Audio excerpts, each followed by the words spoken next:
Tere, mina olen Alari ja täna me mängime mängu kõrgetest kantsidest, ülikutest ja salasepitsustest. Me mängime Citadeli. Citadeli mänguga on kaasas 66 hoonekaarti, 8 tegelase kaarti, 8 mängu abistavat kaarti, 30 kuldmünti ja 1 kuningakroon. Hoonekaardid aitavad sul võita mängu. Nad annavad sulle ka boonuseid. Igal hoonekaardil on oma maksumus. Seda näitavad need kuldmündid siin äärel. Igal hoonekaardil on ka oma värv, mis määrab selle hoonekaardi tüübi. Sinised on vaimulikud hooned. Kollased on kuninglikud hooned. Rohelised on kaubandushooned. Punased on sõjalised hooned. Ja lillad on erihooned, mis annavad sulle boonuseid. Mäng lõpeb siis, kui keegi ehitab oma linna 8. hoone.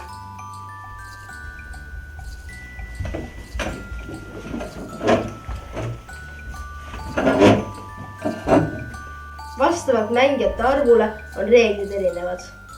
Meil on siin 3 mängijat.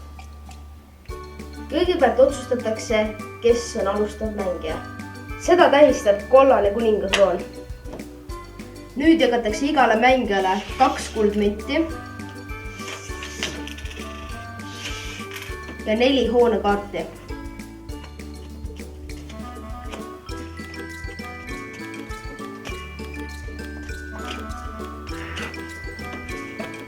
Kuna me mängime 3-kesi, saab igaüks 2 tegelase kaarti.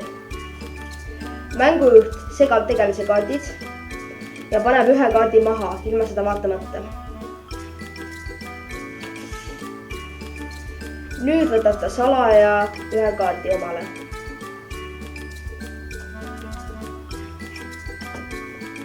Ja annab rollikaardid vasakul olevale mängijale. Kui viimane mängija on ära valinud oma teise kaardi, paneb ta viimase ülejäänud kaardid tagurpidi lauale. Nüüd hakkab mängujuht ütlema järjest numbrid 1-8. 1. Salamõrtsukas lubab mängijal öelda ühe numbri ja roll selle numbriga ei saa see käik midagi teha.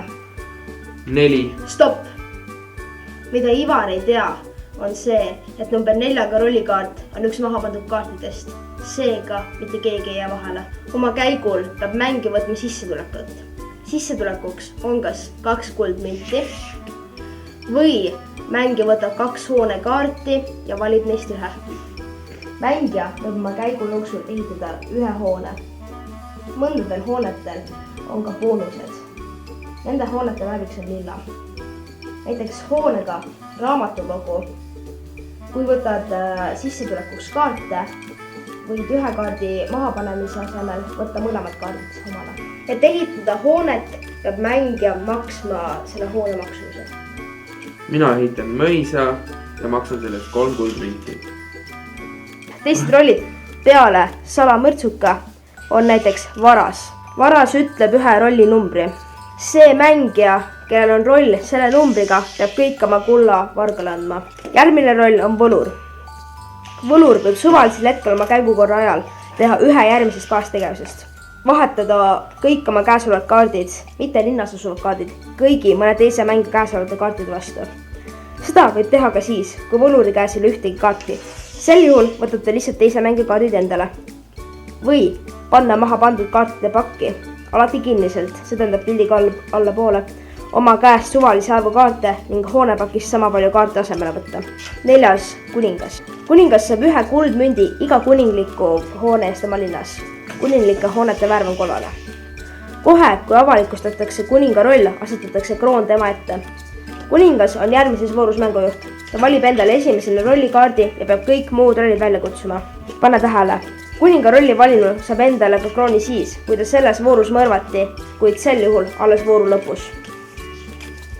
Piiskop saab 1 kuldmündi iga vaimuliku hoone eest oma linnas. Vaimulikud hooned on sinised. Sõjapealik ei saa piiskopi linnas hooneid hävitada. 6. Kaupmees.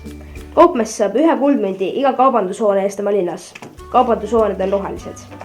Sõltumata selles voorus valitud sissetuleku liigist, kuldmündid või hoonekaardid, saab kaupmees 1 täiendava kuldmündi. 7. Arhitekt. Sõltumata selles voorus valitud sissetuleku liigist, kuldmündid või hoonekaardid, võtab arhitekt hoonepakist 2 kaarti ning jätab mõlemad endale. Arhitekt võib oma käigu korra ajal ehitada kuni 3 hoonet. 8. Sõjapealik. Sõjapealik saab 1 kuldmündi iga sõjalise hoone eest oma linnas. Sõjalised hooned on punased. Oma käigu lõpus võib sõjapealik hävitada 1 vabalt valitud hoone. Selleks valib ta 1 linnas oleva kaardi ja asetab selle kinniselt maha pandud kaartide pakki. Hävitada võib nii vastasmängijate kui ka enda linnas asuvaid hooneid. Hoone hävitamiseks peab ta maksma panka hoone hinnast 1 kuldmündi võrra vähem. Seega saab ta 1 kuldmündi maksnud ehitise hävitada tasuta, 2 kuldmünti maksnud hoone 1 kuldmündi eest, 5 kuldmünti maksnud hoone 4 kuldmündi eest ja nii edasi. Hooneid ei tohi hävitada linnades, mis vastavad vähemalt 1 alljärgnevatest tingimustest. Käesolevas voorus kuulub linn piiskopile või linn on valmis ehitatud, see tähendab linnas on juba vähemalt 8 hoonet.